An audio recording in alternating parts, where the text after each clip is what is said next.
Bien-aimés dans le Seigneur, soyez bénis ce matin une fois de plus. Je suis le docteur Amia, prophète des nations, celui que le monde des ténèbres appelle le terrible. Nous venons nous excuser compte tenu du temps et du paracoronisme que vous pouvez constater.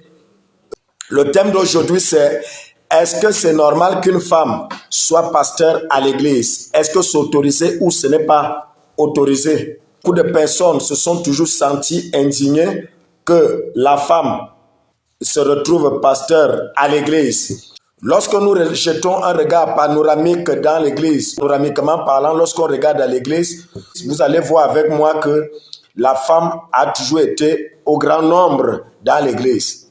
Dans 1 Corinthiens 7, l'apôtre Paul dit, il dit que je trouve qu'il n'est pas bon pour l'homme de toucher la femme. 1 Corinthiens chapitre 7 à partir du verset 1er. Il dit, pour ce qui concerne des choses dont vous m'avez écrit, je pense qu'il est bon pour l'homme de ne point toucher des femmes. C'est Paul qui dit ça, qu'il pense qu'il est bon pour l'homme de ne point toucher des femmes. Pourquoi vous ne mettez pas ça en pratique? Vous qui dites que les femmes ne doivent pas prêcher l'évangile. Mettez le passage de Paul là en pratique. Le premier verset là. Mettez alors ça en pratique, voir. Ne touche pas la femme, pasteur. Ils sont même où? Les gens qui commentent là. Vous êtes où là? Hein? Paul aussi dit que pourquoi vous avez les femmes? Parce que vous savez que ce n'est pas la volonté de Dieu. La volonté de Dieu n'est pas que l'homme ne touche point la femme. La volonté de Dieu est que l'homme touche la femme. Parce que l'homme ne peut pas vivre sans la femme. C'est un ordre divin, c'est Dieu qui a institué que la femme soit à ses côtés.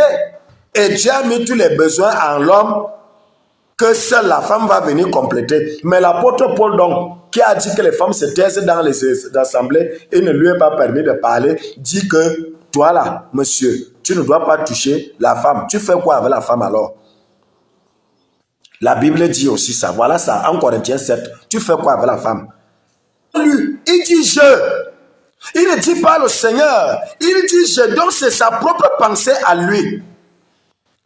C'est sa propre pensée.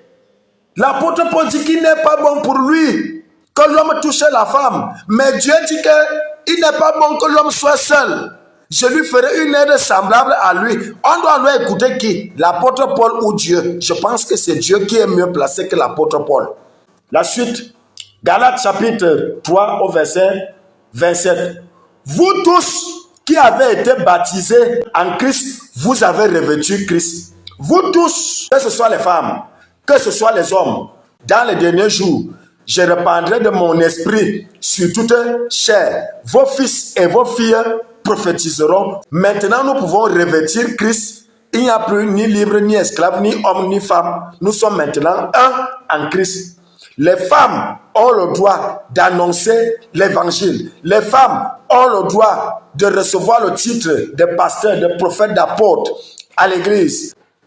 Jésus l'a démontré après la résurrection de Jésus-Christ. La Bible déclare que Jésus étant ressuscité, le troisième jour, apparut d'abord. Il apparut d'abord ici qui symbolise la priorité. La priorité à la personne qu'on a écrasée, et Jésus-Christ est revenu relever son identité, apparut d'abord à Marie de Magdala, de laquelle il avait chassé 7 démons.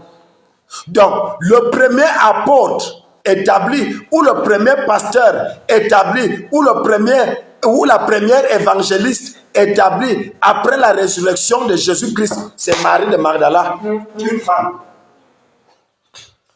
Ouais. C'est une femme qui est premier disciple de Jésus après sa résurrection. C'est une femme qui allait apparaître. Pourquoi il n'est pas allé réapparaître aux disciples? La femme a le pouvoir à l'église. La femme a le pouvoir d'annoncer l'évangile. La femme a le pouvoir d'être pasteur. La femme a le pouvoir d'être apôtre si elle veut. Parce qu'elle a revêtu Christ. Et Jésus est venu apparaître. Jésus ne pouvait même pas venir apparaître à une femme pasteur. La première personne à qui vient apparaître, c'est une femme apôtre. Donc Marie de Magdala n'est non même pas pasteur. Elle est apôtre. Elle est établie. Et Jésus les a menacés. Les disciples disciples hommes que pourquoi n'ont-ils pas cru à l'évangile de la femme? Pourquoi n'ont-ils pas cru quand elles sont venues annoncer que Jésus-Christ est ressuscité?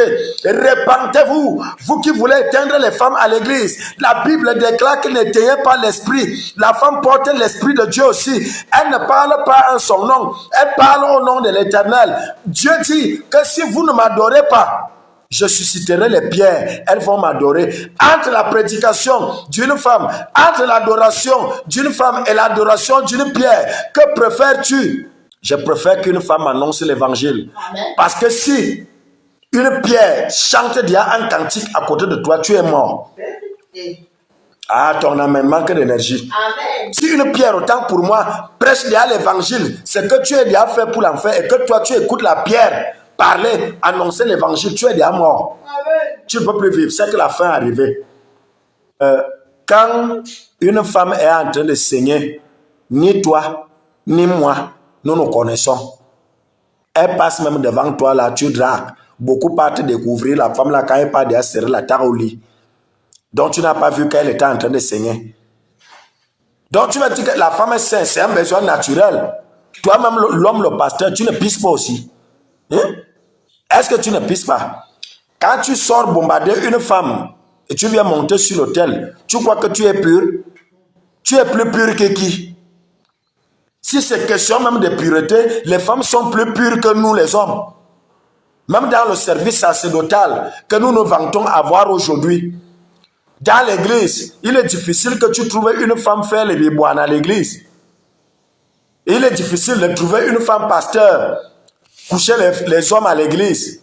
Mais il est facile de voir un homme pasteur faire le désordre sexuel dans son assemblée. Oui.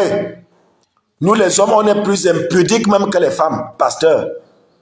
Si Dieu pouvait même prendre la grande responsabilité, la donner même aux femmes, ça serait encore mieux. Elles sont même encore plus fidèles que nous.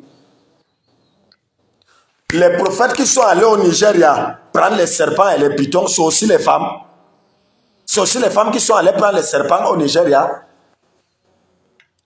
Hein? Je ne dis que ce qui est juste. Est-ce que ce sont les femmes? Il y a plus de prophètes hommes qui sont allés prendre le python au Nigeria pour venir envoûter les vies des gens dans les églises. Est-ce que ce sont aussi les femmes là-dedans? La Bible déclare que n'éteignez pas l'esprit. Je ne cherche pas à plaire à quelqu'un, mais je dis la vérité à qui veut l'entendre. Ce message est vrai. Ce message est réel. La femme n'a aucun problème qu'elle soit pasteur à l'église. Et si Jésus était venu, qu'est-ce qui vous dit que quand Jésus est apparu d'abord à Marie de Magdala, elle ne saignait pas? Qu'est-ce qui te prouve que quand Jésus est apparu à Marie de Magdala, après la résurrection, après que tout pouvoir lui a été donné dans les cieux et sur la terre, Marie de Magdala ne saignait pas à l'époque là? Il fallait que la Bible mentionne qu'il a apparu à Marie de Magdala à la période où elle ne vous suivait pas, c'est menstrué. C'est là où tu allais accepter. Arrêtez les détails comme ça. Les menstrués et autres, quand toi tu pisses, tu vas au sel là. Tu crois que ce n'est pas l'impureté? C'est aussi l'impureté.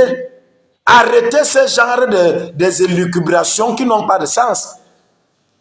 La femme a le droit d'annoncer l'évangile. Vous-même les pasteurs, vos assemblées sont remplies aujourd'hui. Les qui ont prêché, c'est les hommes. Ce ne sont pas les femmes qui ont rempli les églises. Ce ne sont pas les femmes qui font même la force de l'église. Le symbole même de l'église, c'est la femme. Donc, la femme a le pouvoir dans le sacerdoce. Vous n'allez pas lui enlever ça parce qu'elle a revêtu Christ.